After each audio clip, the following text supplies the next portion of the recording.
Welcome back, everybody. This week we're going to be learning chapter 29. We're going to be learning probably the most central, pivotal concept in the higher unity, and it's called in Kabbalah and Aramaic language, Ihu v'chayu chad. He and his lights are one, his energy is one.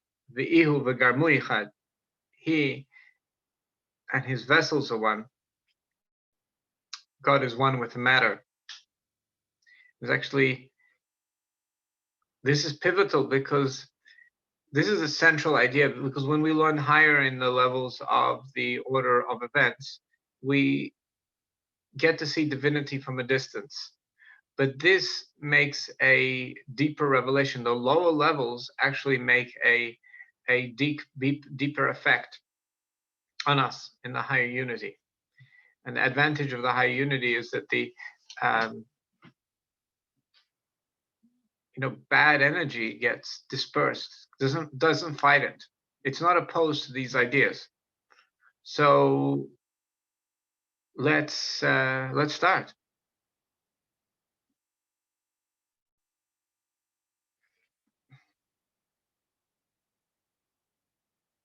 Let's pull up chapter 29.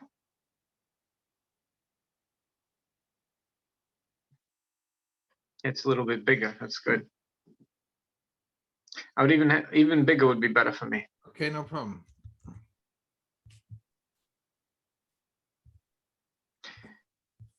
Oh, beautiful. Okay, big letters. Even when we reflect on the light, which is like energy, Bekelim, and the vessels, which is like matter, the Atzilus of the world of Atzilus, Derech Prat, we're going into the part, so it makes a bigger impact on our soul. Yeser, even more. Ein Klos ve'ikar ha'mechaven, the general and the main, the central goal, Bahem, in all of them, Rak binyan zeh, is only in this idea, the central idea, which I just mentioned, the Ihu v'chayui chad. He and his lights, his energy, chiyui, like chayas, like life-giving energy is one, v'garmu chad, and the vessels to hold them, like matter holds energy, right, is one. Because the truth is, the truth is there's no difference between he and his life-giving energy, and he and his vessels is one. The gam sha'aretz hem bli ma, the gam sha'aretz hem bli ma, even though the lights have no definition, the kelim hen b'chinas yesh, and vessels create a concrete definition. Mikol makom, concrete identity. Mikol makom mitzad atzvus hamatzil. However, the essence of the creator of the light, hari asa v'sherish leisavas hakelim. He created the source of the vessels, kedem she'asa sherish leisavas ha'eres, before he created the source of the lights. The mashem is avas ha'er nase kli. Because from the thickening of the lights to thickening of energy, we get matter, you get the vessel. Yeah, it's interesting. I don't mean to interrupt, but it's interesting, and maybe you'll tell me if you've heard this before, if it makes any sense. But since you're saying Garmehi is his vessels, which is matter, the root is Gimel Resh Mem, which is the same Latin word gram, which means a small weight. Oh, that is spectacular. The Greek word is, yeah. I would definitely say that is that language is sounds very accurate. And also, I'm just looking up over here, but it's interesting, fascinating that it's a noun word forming element, that which is written, or it's actually gramma is small weight, from Greek gramma, small weight, a special use of the classical word meaning a letter of the alphabet. And it says over here that is which is written or marked from the Greek grammar, that which is drawn, a picture, a drawing, that which is written, a character, an alphabet letter, written letter, piece of writing, meaning to say that maybe what it's saying is, first of all, it's from the same root, that the matter, and like we say, that everything is nothing but the words of Hashem, the letters of Hashem's creation. That's even reflected in the Greek words. So like the word grammar, it's absolutely accurate, because it's actually the words which are the vessels for the meaning.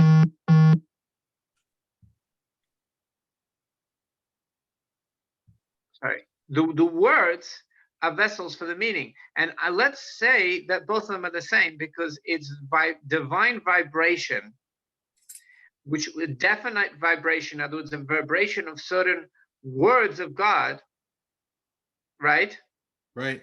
Also the vessels for the light. Right. So basically the light vibrates and it thickens in certain places like a wave, and that becomes the vessel. And then we have something that becomes a small measure, small matter, small weight, something we can measure.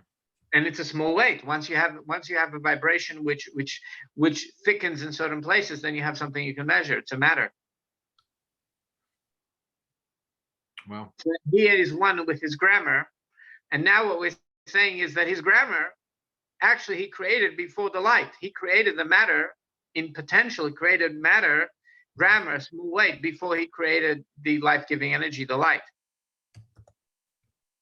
Say that again. He created the idea of chaimer, grammar, gram. He created the source of that comes before even the light. And also, by the way, it's also gram. Grammar is also means art of letters. The word of gram in Latin Greek means the letters, and also gramma is small weight, and grammar is the art of letters, how we construct sentences and expressions into dibur. Right, and so Greek is one of the original 70 languages, and so is Aramaic. And in fact, Aramaic and Greek are the most special from all the languages, all the 70 languages. Mm-hmm. Why Greek, let's say, more than Latin?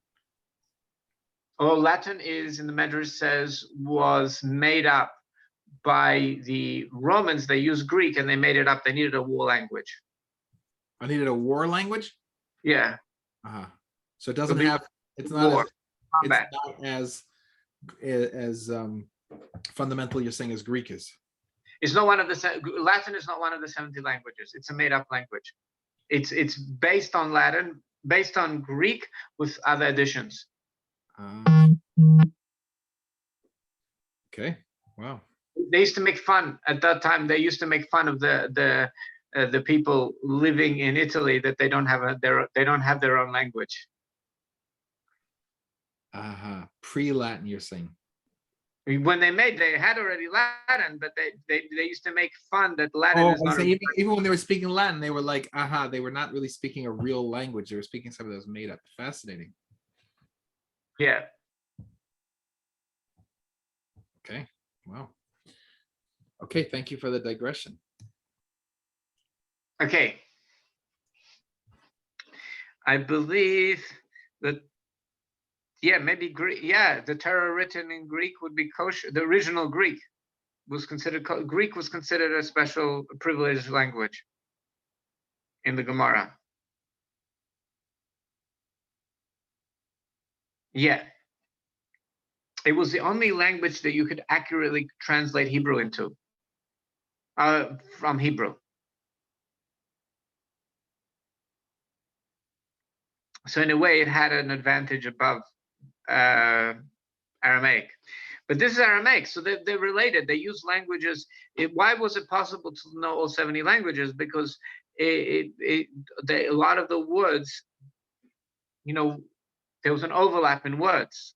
Sometimes they meant different things in different languages, but then it was easier to, there was like tricks and ways to learn rules, how you get from one language to another. So it was possible to know all the languages because just those different dialects of the same idea. So the mashim is aves ha'er nasa kli arkedem za'atzma sherish moker. This that from the thickening of the light, it becomes a vessel. Actually, the source of the concept of thickening, the source of the idea of making, it's sort of like you have to make an alphabet first before you think about meanings. Vushenikra chaymer pashut. And this original creation of vessels is called chaymer pashut, which is literally matter in its core, or potential matter, which comes before the spiritual shape that shapes the matter. So what came first, the lights or the matter? Matter came before lights. We always thought maybe energy became before matter. No, we're saying no. The idea of the source of matter came before even energy. And the explanation of the matter is Yadua, it's known, Umuvan, and understood, Magdama Yadua, from the very well known in preface, Binyan Akelim Hamagbilim Mamish, in regards to the idea of vessels, whether words or actual grams or actual chaymer, which is matter. Sheish Beis Minegvul, there are two types of limits. Ha'alav kayach hamagbil be'etzem, the idea of the power to limit in the essence. Mekli hamayach hamagbil, for example, the vessel of the brain which limits the brain, because we would again, in order to have a useful brain, we have to avoid information overload. Everybody nowadays gets overloaded. And if you want to think cohesively, you gotta shut things out, and that's what a brain does. It limits. It's a vessel that limits. Va'ayin hamagbil, and also the eye. Instead of seeing everything, imagine if you could see everything, you could see through everything. It would be overwhelming. I only need to see what I can see with my eye. That's what God is giving me. I don't need to see things that I can't see. So the eye just focuses my eyes on that which I need to know, with kahai gavna and similar things. In other words, aval hurak bechinas bekayach. But the brain is only a potential of limiting thinking, and the eye is a potential of limiting the vision. It's not an actual limit, a dying yet, before it starts functioning. Just like the hand has the ability to limit the movement, begeshem, in the physicality, even before you move the hand. So my hand has the possibility to limit my movements, but even before it moves, that's not before actually movement. Same with the brain, same with the eye. So the eye in potential is a limiting device which I haven't used till I open my eyes to limit my vision. Because I could see all the spectrums of the light. Imagine if we could see all the different spectrums of the light. It would be really confusing. Our eye limits that I can only see what I need to know. Even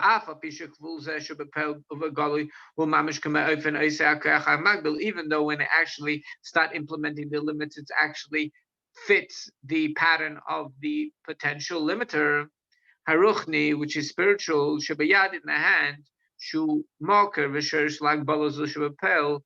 This potential limit that my hand has is the source of actual limits. Mikol makom, nevertheless, nibdal erech hagvul mekach hagvul bekayach megvul bapel. Nevertheless, there's a very big difference between potential limits and actual limits. Because potential limits, the first thing is it's spiritual and essential. It's part of the essence. It's part of what I can do. It's a part of the essence that we can decide to limit things.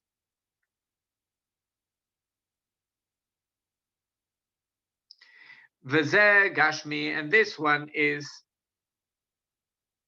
physical. The actual, when we actually actualize the limitation, when actualize the limits, it gets separated from the essence. Babes, and the second thing, shagvul bekach einu gvul mamish, when a potential limit is not an actual limit, magbil bekach al pi rotzein, it's just that I am limiting my abilities because I decided so, because I want so. Abachira, because that's my choice, was that to this thing. And I'm not forced into this limit. It's a limitation by choice. And you can't say on me when I make a limit on choice that I don't have the ability to spread more. Furthermore, it's just that I don't want to move further. I'm just creating limits, but it's not a real limit. Unlike actual limits, which that is an actual limit. Like this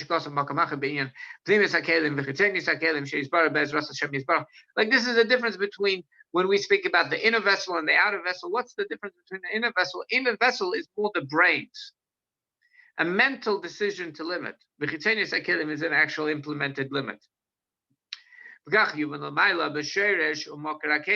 And so too it's understood in the source of vessels, which limit light, in the source of the power to limit in them, which comes from the essence, that from the essence also comes light, itself, just like we have a source that creates a hidden source that creates subconscious want. Moker l'chol ratzon, which is the essence which creates all wants. From there also we get the power of limiting my wants. To limit the spreading of what I want. That what I want shouldn't be forced further. In order that I should now think about reasons for this want. Because if I just keep on wanting and wanting, there's no space for reason. So I'm limiting my wants in order now to come to a reason, because when there's a reason, I can actually communicate to that others. Because if the light and the power of the want would not stop, then I'll never ever come to any reasons for this rotten, which reasons for a want can be communicated to others. And this is the beginning of Seder Shlashulos. The beginning of this, right at the beginning, after Tzimtzum, is this Kav Hamada, or Kav Hamida, this ruler that measures, right at the beginning. Alisa called Gvul Bapel Mamish, which that ruler is actually going to make all measure out all limits in actuality, Ba'iris in the lights. B'kachu Asa called Gvul Bapel Mamish B'kelin. So too, it measures out all lights, it also measures out all the vessels, the spheres of the 10 spheres which limit. How in the future they're going to actually limit the light. However, in the source of the light giver and the limit maker, it's not an actual limit. Rashu is just creating a theory how we're going to limit.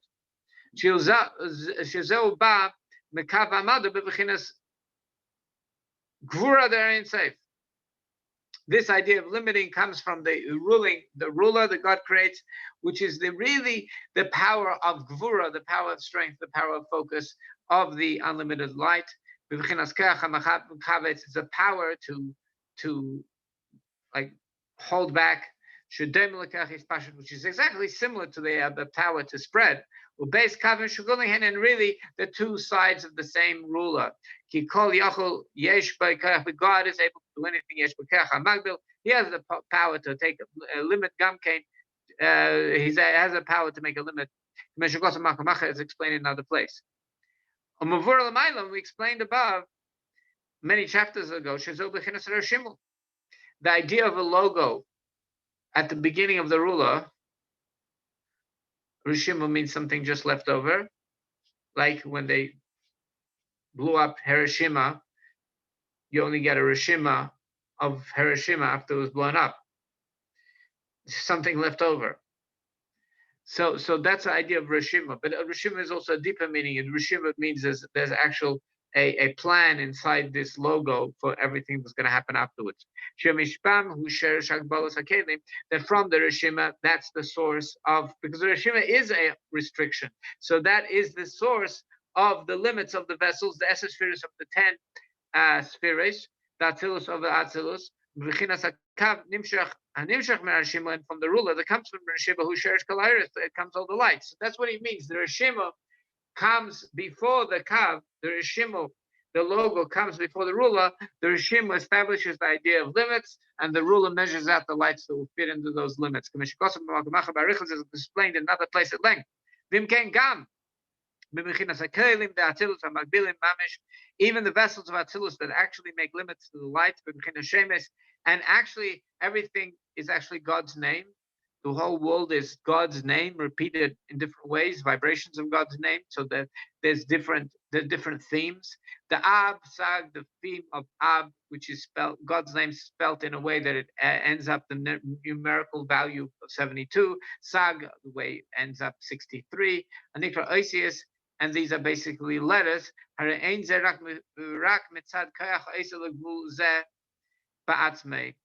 It's basically the power to limit himself to a certain theme. Hamatzil, ba'atzmus hamatzil, in the essence of the creator. And this is what we mean, that he and the grams and the grammar is all one, because he is the grammar maker. He's the vessel maker.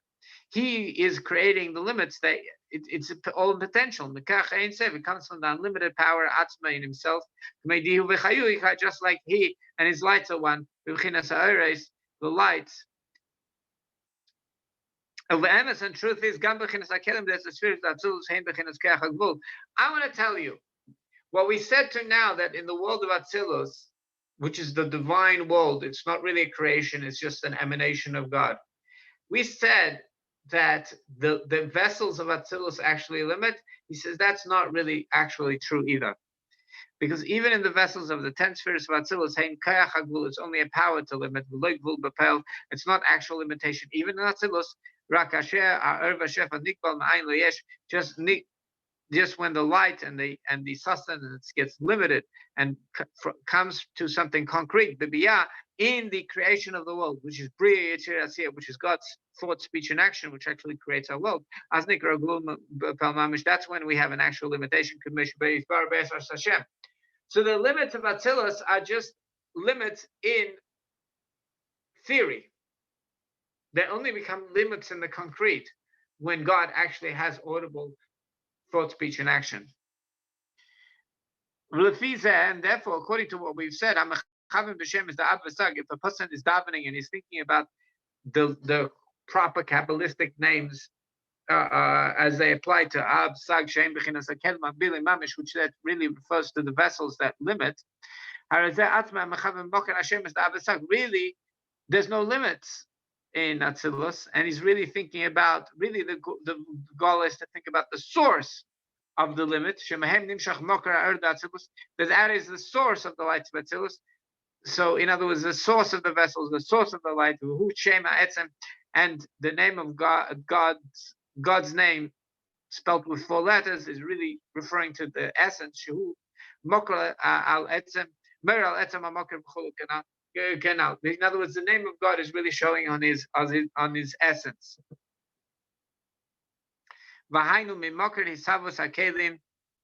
In other words, from the source of the creation of the vessel, he and the grams are one. He and his grammar is one. He and his words are one.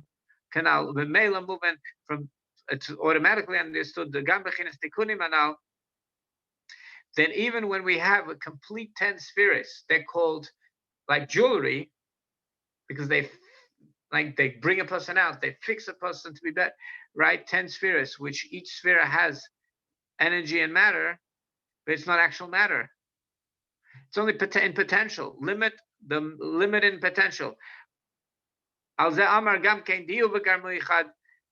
Also, he and his grammar is one. Because what happens is the actual limits becomes one with the potential to limit.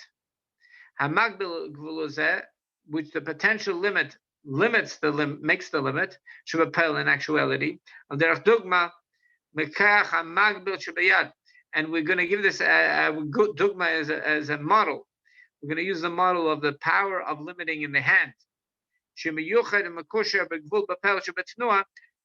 The potential to limit my hand movement is connected directly with my actual limitation that I decide to make. So God's potential to limit himself is actually connected with the limit. Can we scroll down a little bit? I'm at the beginning of the, yeah. Mikol sheken bekalim demecha v'liba. Mikol sheken, how much more so with the vessels of the brain and the heart, because the limits of the brain and the heart are actual limits in actuality. No. They're not an actual. They're just a potential limit. They're just the limits of the brain and the heart are, before they are actualized, they're just a vessel that's there potentially to limit intellect, to limit the focus, the thinking. For now,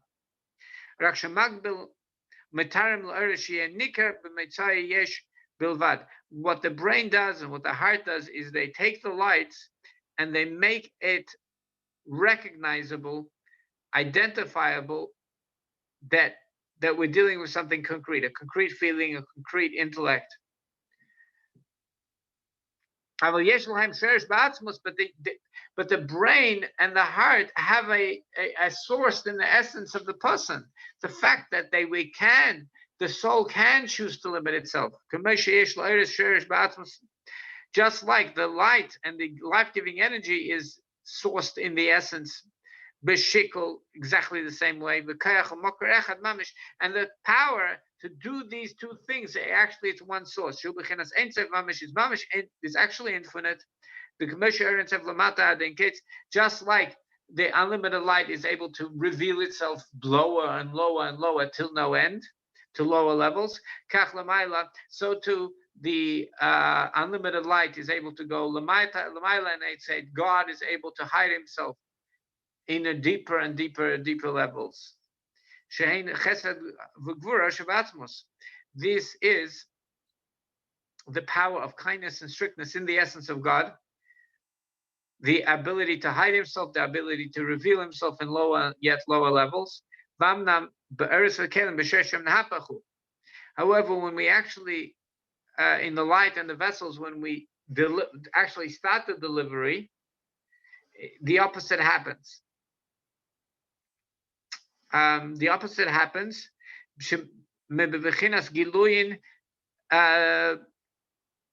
One second. Right. In revealed ones, what happens? Okay, just take away the confusion. Think about this. When we face another person, our right hand faces their left hand, and our left hand faces their right hand. And the right hand we're going to use as a metaphor for kindness, and the left hand we're going to give a metaphor for strictness. So my kindness to another person, for them may be strictness because I'm going to be overwhelming. So too much of me being revealed is I'm going to be overwhelming for the other person. My strictness, my holding back for the other person, it's their right hand. My left hand, which is my strictness for the other person, is going to be their right hand, because when I hold back and I only give a little bit, for them it's kindness. That's what they need. They don't need any more. So the same thing happens in the creation of the world, that when we look at God himself, so kindness means to give, and strictness means to hold back. But in Revelation,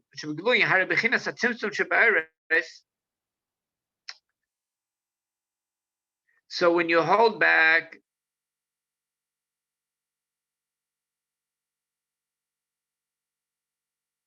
in the light, it's strictness. Chasadim and kindness is beispashtus bekelim, when you spread into vessels. The gam shehein. 1 second. So what we're saying like this is vessels is the idea of strictness, but for the other person that's kindness, because you're giving in a vessel, you're giving in a delivery system. So you're limiting it. right? Imagine if you bought a goldfish and they deliver over the vessels and they just pull the water from a fire truck with the fish. It's not going to be, it's kindness, right? Revelation. Not going to work. You want vessels. You want the strictness. You want it delivered in a package, right? That's kindness. So for me, God's strictness, His vessels are for me kindness. The gamshein magbilim hare alidei ispashtus lamata al yodam share al yodam kol ispashtus lamata. Even though they limit, for God it's Him being strict, but through them it has all the delivery. It's able to spread godliness to low level stuff specifically. But when you look in the source, the Timtum Bereshimul. Oh, God's strictness is the idea of Reshimo, of logo, making the potential limit. And kindness is when everything spreads. The light, which comes from the kaf.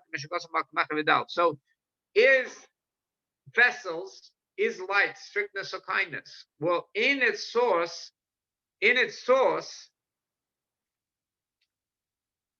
light is kindness and vessels is strictness, because that's what God does in Himself to create vessels and energy. But for the receiver,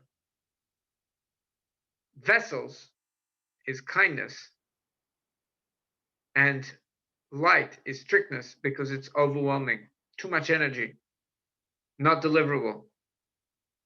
So I am God. So again, it's like a person facing another person. It's my kindness faces the other person, my kindness, and my left hand is my strictness. But when it comes to the other person, the receiver, it becomes exactly the opposite. Strictness is kindness, and kindness is strictness when I deliver. So that's interesting. And that's the end of today's chapter. I hope you found that interesting. Question is, what are the applications can we use?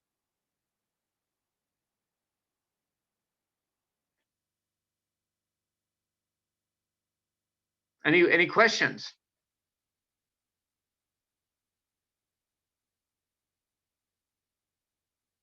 I'm just coming up thinking about it in my mind. It's when in education and in impacting other people, what do we need to do in ourselves in order to be effective in communicating with others and delivering ideas to others?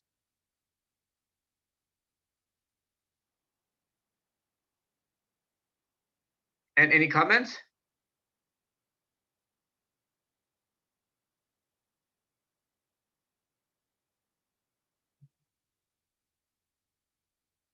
Sorry, I had to step away for a second. Okay. You concluded? Yeah. I was saying that I was there till the last second, and I had to just, when you got to the last sentence, I just stepped away for a second. Yes, so the lesson over here is how, in communication, what do we need to do in ourselves to realize, to be effective in communicating and giving things over to other people. And we have to do that flip, that whatever seems to me as kindness for the other person is the opposite, and whatever for me is strictness for the other person is going to be kindness, and that's going to allow for effective and enduring communication. Aha. Okay. And also maybe sometimes saying less is better. Less is better. Absolutely. Wow. So what is strictness and what's kindness? Well, it depends. Depends when. For me, less is a strictness. I need to be strict on myself. But it's better, it's good for the other person. That's how my left hand corresponds to their right hand.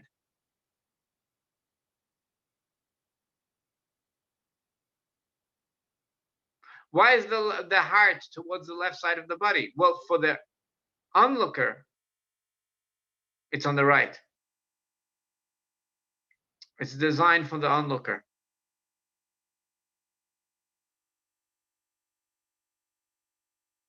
Oh, that's very interesting. Hmm. How do I see the other person? I have to see them on the right side. It's my right side. Right.